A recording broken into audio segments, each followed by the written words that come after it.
Third degree buzz Carrick FC Dallas trialist Jose Fajardo, with his foot on the ball, during first-team training. The 1st of June 18, it was about 80 degrees at the start of training today on Field 8, with a very nice southern breeze making it quite comfortable at the start. Hopefully, this isn't the last tolerable day of the summer. The humidity was up about 78%, so by the end of training it was starting to get a bit damp. Thankfully training ended by 10:30 today, so I avoided most of the worst heat. Los Toros take on LAFC Saturday night at 7 p.m. It's gonna be hot for that one. The forecast is for 99 degrees at kickoff. News and notes: Matt Hedges is back from his one-game suspension. He didn't actually leave, of course, I just mean his suspension is over. FCD coach Oscar Pareja says Chris Reeves is about 2 weeks away from being healthy. Third degree buzz Carrick FC Dallas trialist Jose Fajardo. Trialist Jose Fajardo is here today. Pareja says he will be in for a week. I'd only got to see him in the possession drill for about 15 minutes. I need to see him more than that for an instant scouting report. Just add water. He's tall and lanky, looks like he has pace and seems fit. Feet didn't look bad, but that's about all I can say at this point. Here are 2 highlight videos of him playing for your enjoyment. Paxton Palmical has cut his hair shorter than I've seen before. He's put on some muscle and looks crisp. He's not a kid anymore. Emma Tuamasi, Jordan Cano, Francis Achuahin, Jesus Ferreira, and Brandon Servania are all here and not with their loan teams. As has been the case all season, Brandon Servania is at right back today. That's interesting. FCD is perhaps trying to find some people that can play in other spots in a pinch, I guess. It's even more interesting considering Brian Reynolds is here. No Anton Nedeljkov, of course. Nice to see Francis Achuahin back in training. He played in the scrimmage the other day against Tigres and looked a little tentative, maybe about 90% of his former self. Today he's looking brighter and sharper. He's got a little more work to do to get back to his pre-injury form. Toward the end of training, FCD needed an extra keeper for a drill. So they pulled Jack Waterman out of academy training to play some keeper. He's listed on the U16 Academy team and is in O2 training observations after the usual warm-up cones and sprints. FC Dallas broke into a 30-yard box keep-away drill. This was 10v10 and was 1 or 2 touches for about 15 minutes total. A certain number of connected passes without losing the ball earns a point. As usual, this drill is about getting the pace up, speeding up the mind, and lifting the energy. This is the drill Fajardo took part in. FCD has enough bodies right now that 4 players were left out of the 10v10 possession: Brian Reynolds, Francis Achuahin, Jesus Ferreira, and Emma Tuamasi. They did some crossing and finishing instead. The second main drill was run by Oscar Pareja and was a start-stop full field 11v11 setup. The play was full speed, but Pareja kept stopping to restart on something specific related to how they will play against LAFC. Fajardo did not take part in this drill. Instead, he and a few others did some sprints with strength and conditioning coach Fabian Bazin. Without getting into specifics, there was some rotation happening from Wednesday both offensively and defensively in this 11v11. And as I mentioned above, Brandon Servania was at right back for the second unit.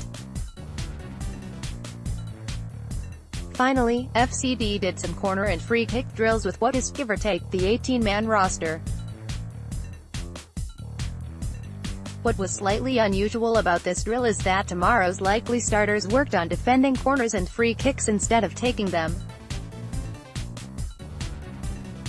The second unit was playing the part of LAFC attacking. Usually the day a game before the likely starters attack. While the corner and free kicks were happening, a group of players went over to the next field over and played some 25-yard full-goal mini-games with some of the college training camp kids I mentioned in the last practice observations.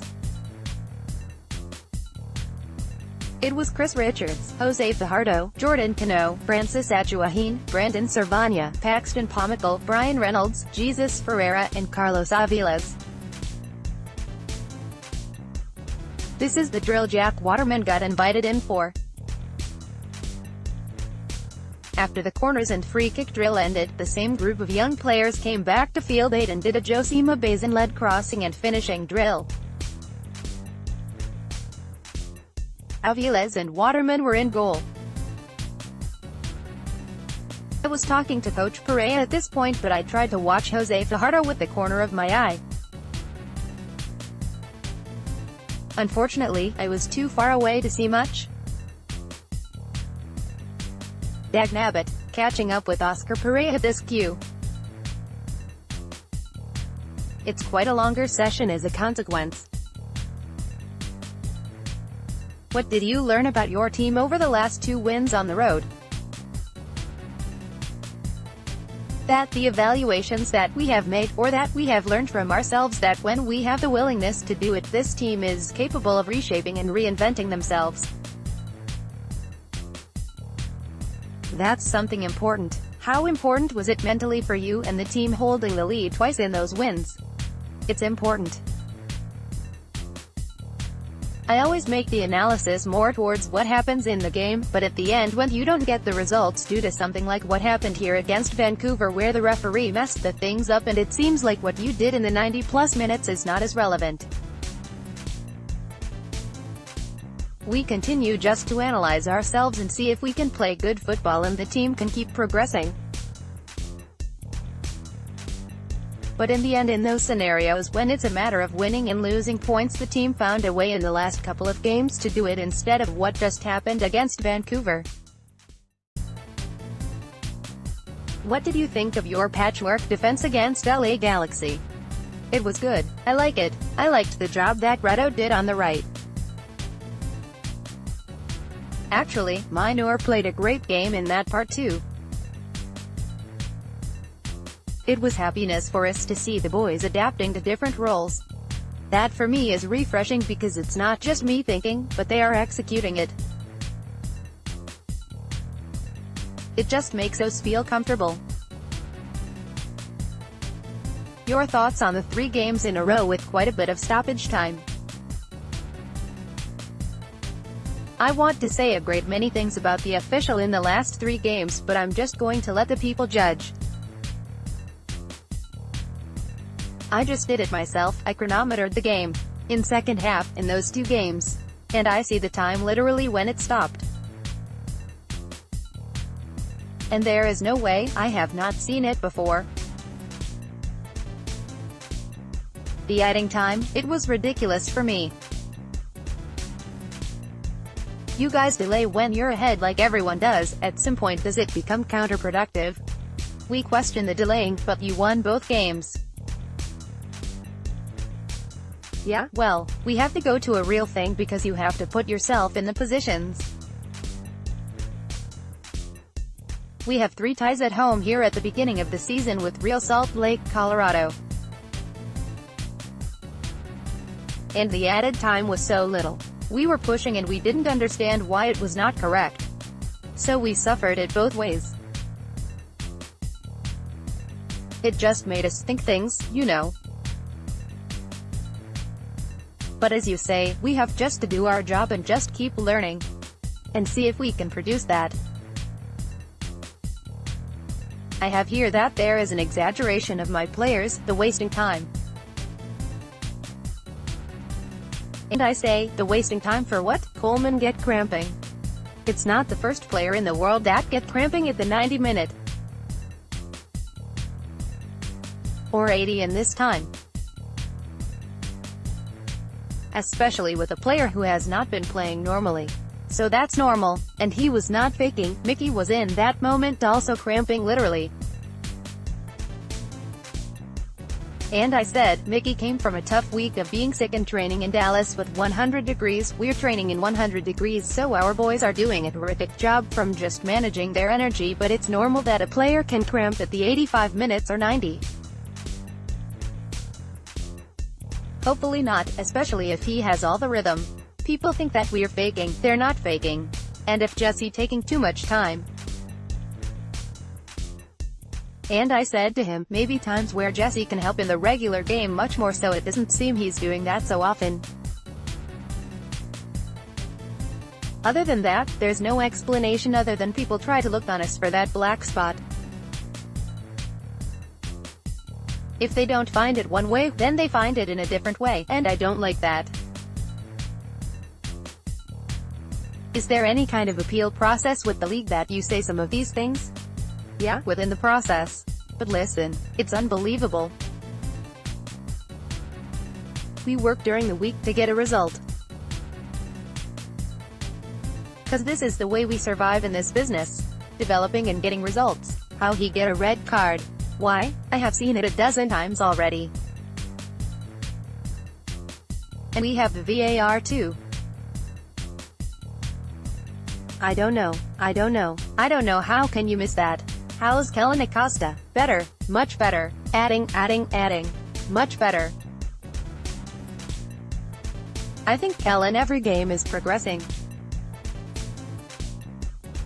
For me, most important is that he feels the confidence and he feels that we're patient.